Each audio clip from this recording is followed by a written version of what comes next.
VR high school అనేది 120 సంవత్సరాల చరిత్ర కలిగిన స్కూలు.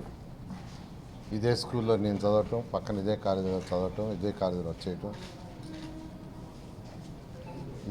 ఇదే స్కూల్ పైన 2014-19లో కొన్ని క్లాస్ రూమ్లు ఉంటే ఆ రోజు మేయర్ అజీజ్ గారితో మాట్లాడి మున్సిపల్ కార్పొరేషన్ ద్వారా కాలేజీ పెట్టండి 11th and 12th ఒక 300 మంది పిల్లలు తీసుకుంటాం. అందులో 150 ఈ యొక్క కార్పొరేషన్ నుంచి, ఒక 150 ఇతర జిల్లాలలో కూడా మొత్తం 300 మందికి ఒక రెసిడెన్షియల్ పెడతాము. నారాయణ ఇన్స్టిట్యూషన్స్ స్టాఫ్ ఇస్తాను. వాళ్ళ దగ్గర మంచి ఎడ్యుకేషన్ ఇచ్చి ఐఐటి, ఎన్ఐటి, నీట్కి చేయిస్తామంటే వెంటనే మున్సిపల్ కార్పొరేషన్ తరఫున చక్కగా ఫుడ్ ఏర్పాటు చేశారు. టీచింగ్ స్టాఫ్ అదంతా నేనే ఇచ్చాను. నెలకు 6 లక్షలు ఖర్చు పెట్టాం టీచింగ్ స్టాఫ్. ఎంతోమంది విద్యార్థులు ఎన్ఐటీలు, ఐఐటీలు జాయిన్ అయ్యారు. కానీ గత ప్రభుత్వం హాస్టల్ ఎత్తేసింది, ఈ స్కూల్ క్లోజ్ చేసేసింది. నిజంగా నాకు ఎంతో బాధ. ఈరోజు ఈ ఉన్నత స్థితికి వచ్చే దాంట్లో ఈ యొక్క స్కూల్ యొక్క ఈ పాత్ర ఉంది. అందుకని ఎలక్షన్స్ ముందు నేను మాట చెప్పాను, ప్రభుత్వం రాగానే ఈ స్కూల్ని తిరిగి ఓపెన్ చేస్తాను, ఒక 2000 మంది చదివేట్టుగా చేస్తానన్నాను. అన్న ప్రకారమే, మాట ప్రకారం ఈ స్కూల్ని రెనోవేట్ చేయించాం. అది కూడా ఎన్సీసీ చాలా పెద్ద గ్రూప్, కన్స్ట్రక్షన్ గ్రూపు. వాళ్ళు, మా పిల్లలు, మా కూతుర్లు, అల్లుళ్ళు అందరూ కలిసి యాక్చువల్గా ఈ మొత్తాన్ని రెనోవేట్ చేశారు. దీనికి పర్మిషన్ కూడా వచ్చింది. నెల్లూరు మున్సిపల్ కార్పొరేషన్ స్కూల్ ఇది, విఆర్సి మున్సిపల్ కార్పొరేషన్ స్కూల్. యాక్చువల్గా అటు గవర్నమెంటు, అటు మున్సిపల్ కార్పొరేషన్ రెండు కలిసి దీన్ని రన్ చేస్తాయి. పిల్లలకి మార్నింగ్ బ్రేక్ఫాస్ట్, మధ్యాహ్నం లంచ్, ఈవినింగ్ స్నాక్స్ ఉంటుంది. పిల్లలకు పుస్తకాలు ఫ్రీగా ఇస్తారు. యూనిఫామ్ కూడా 2 జతలు ప్రభుత్వం ఇస్తే, మా నారాయణ గ్రూప్ నుంచి 4 జతలు పిల్లలకు స్పాన్సర్ చేయమన్నారు. అది పిల్లలు స్పాన్సర్ చేస్తున్నారు. దగ్గరలో ఉండే పిల్లలు, హై స్కూల్ పిల్లలకి సైకిళ్ళు ఇస్తాము. వాళ్ళకి వ్యాయామం కూడా ఉంటుంది సైకిళ్ళు వస్తేనే. ఆ సైకిళ్ళు కూడా నారాయణ గ్రూప్ యాక్చువల్గా మా పిల్లలకి చెప్పాను, వాళ్ళే ఫ్రీగా ఇస్తున్నారు. అదే కాకుండా ఈ కాంపిటేటివ్ సంబంధించిన సబ్జెక్ట్ కానీ, నర్సరీ నుంచి 5th కానీ సబ్జెక్ట్ పుస్తకాలు కూడా వాళ్ళని ఇవ్వమని వాళ్ళే ఇస్తున్నారు. ఈ విధంగా నిజంగా నాకు ఎంతో సాటిస్ఫాక్షన్ ఉంది. డిమాండ్ కూడా దాదాపు 5000 మంది స్కూల్ అడ్మిషన్ కావాలి వచ్చారు. అందరికి ఇవ్వలేము. సచివాలయ స్టాఫ్ ద్వారా యాక్చువల్గా పూరెస్ట్ ఆఫ్ ది పూర్ ఎవరు ఐడెంటిఫై చేయమన్నాం, వాళ్ళు ఐడెంటిఫై చేశారు. వాళ్ళు ఐడెంటిఫై చేసిన వాళ్ళందరినీ పిలిపించాను. ఆ రోజు ఎవరైతే వచ్చారో స్పాట్ అడ్మిషన్ ఇచ్చేసాం. స్పాట్ అడ్మిషన్లో 1100 మందికి ఇవ్వటం జరిగింది. ఒక్కొక్క క్లాస్కి 2 సెక్షన్స్ అనుకున్నాం. అయితే అనుకోకుండా ఎక్కువ డిమాండ్ ఉంటే 6 నుంచి 9 దాకా 3 క్లాసులు పెడుతున్నాం. Nursery PP1, PP2 nursery PP1, PP2 2 క్లాసులు పెడుతున్నాం. 1వ తరగతి నుంచి 9వ తరగతి దాకా 3 క్లాసులు పెట్టాల్సి వచ్చింది. 2 అని అనుకున్నాం, కానీ 3 సెక్షన్స్, ఈచ్ క్లాస్కు 3 సెక్షన్స్. అవి కూడా యాక్చువల్గా ఎక్సెస్ అయిపోయినాయి. ఇంకా కొంతమంది అడుగుతున్నారు, వాళ్ళందరికీ ఒకటే చెప్తున్నాను, నెక్స్ట్ ఇయర్ ఇస్తాం అడ్మిషన్స్. నెక్స్ట్ ఇయర్ ఖచ్చితంగా అడ్మిషన్ ఇస్తాం. అయితే ఈ స్కూలుని నెల్లూరులో చదివి ఉన్నత స్థితికి పోయిన వాళ్ళందరినీ రిక్వెస్ట్ చేస్తున్నారు చూడమని.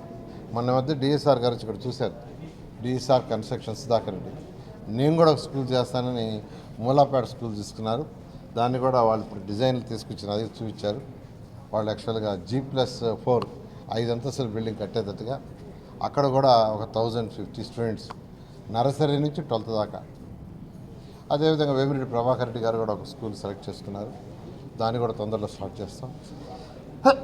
ఇట్లా అనేక మంది నెల్లూరులో పుట్టి పెరిగి ఉన్నత స్థితికి పోయిన అందరినీ P4 ప్రోగ్రాం అదే ముఖ్యమంత్రి గారు చెప్పింది ఏంటంటే, మన రాష్ట్రంలో బాగా డెవలప్ అయిన టాప్ 10%, ఎవరైతే పేదలు నిరుపేదలు 20% ఉన్నారో వాళ్ళని మ్యాప్ చేసుకుని వాళ్ళకి గైడ్ చేయటం, డబ్బులే కాదు వాళ్ళకి గైడ్ చేయటం, వాళ్ళ పిల్లలు ఎలా చదువుకోవాలి, ఏం చదువుకోవాలి, ఎలా చదువుకోవాలని ఏదైనా ఆర్థిక సహాయం చేయటం, లేదా ప్రభుత్వం నుంచి ఏదైనా సహాయ కార్యక్రమాలు ఉంటే అవి ఉచితంగా చేయటమే P4 ప్రోగ్రాం.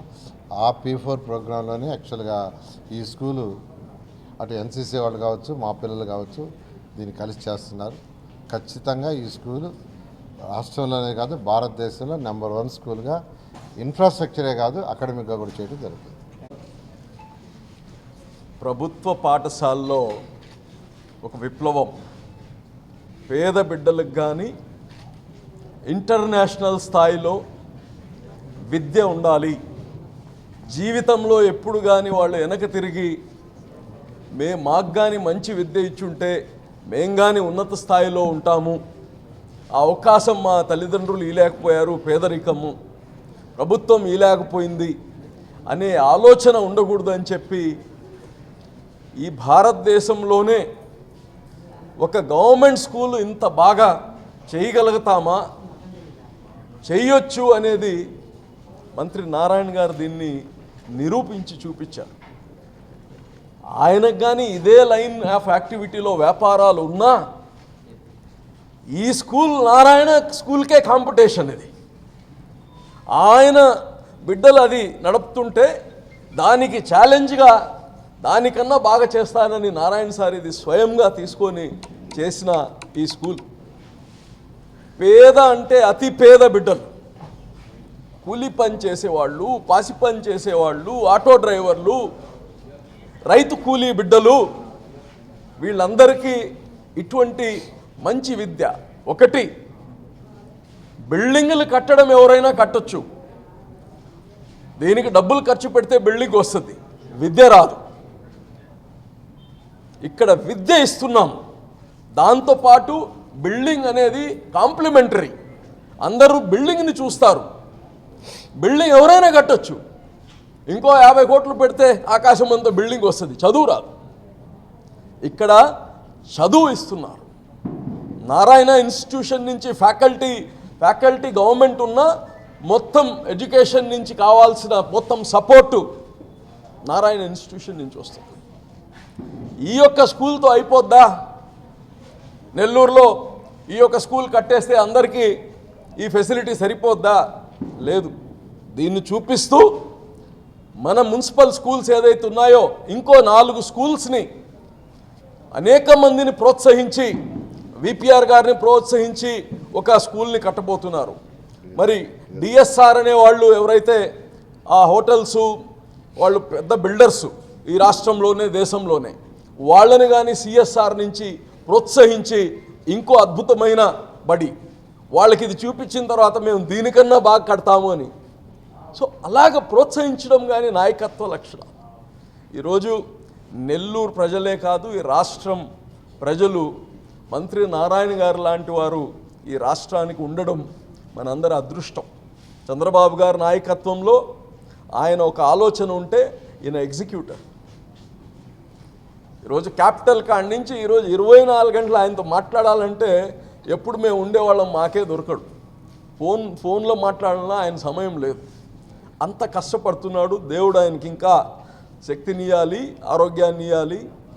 నెల్లూరు ప్రజలు జీవితకాలం గుర్తుపెట్టుకునే నాయకుడు నారాయణ గారు గాని తెలియజేస్తున్నారు. ఆస్తుండే వాళ్ళు ఇల్లు ఉన్నట్టుంది.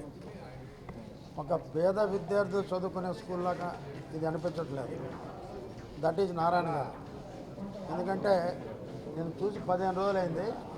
15 రోజుల ముందు ఇట్లేదు, కొంచెం హెల్త్ ప్రాబ్లం నేను బయట రాలేదు. ఈరోజు చూస్తుంటే నాకే ఆశ్చర్యం వేస్తుంది. మేము ఈ మధ్యన మా ఇల్లు రీమోడల్ చేసాం, కానీ చేసిన దీని ముందు ఏ పక్క కనపట్ల, ముందు పక్క కూడా. ఒక పేదవాళ్ళు చదివే స్కూలు ఇంత బ్రహ్మాండంగా కట్టించారంటే నాకు తెలిసి దేశంలో ఎక్కడా ఉండదని కూడా నేను అనుకుంటున్నా. అంటే నారాయణ గారు ఏం చేసినా ఒక విద్య పట్ల ఆయనకు ఉండేటటువంటి అభిమానం, ఒక పేదల పట్ల ఆయనకుండే పక్షపాతనం దీంతో అర్థమవుతుంది. ఎవరిని ఎన్ని విమర్శలు చేసినా దీని ముందు దిగుదుడిపోయి ఎన్నో చెప్పారు నారాయణ గారు కనపడరని ఎప్పుడెప్పుడో. కానీ ఈరోజు నారాయణ కనపడలే, ఆయన చేసిన అభివృద్ధి చూస్తే నారాయణ కనపడతాడు. నేను వస్తా చూశాను.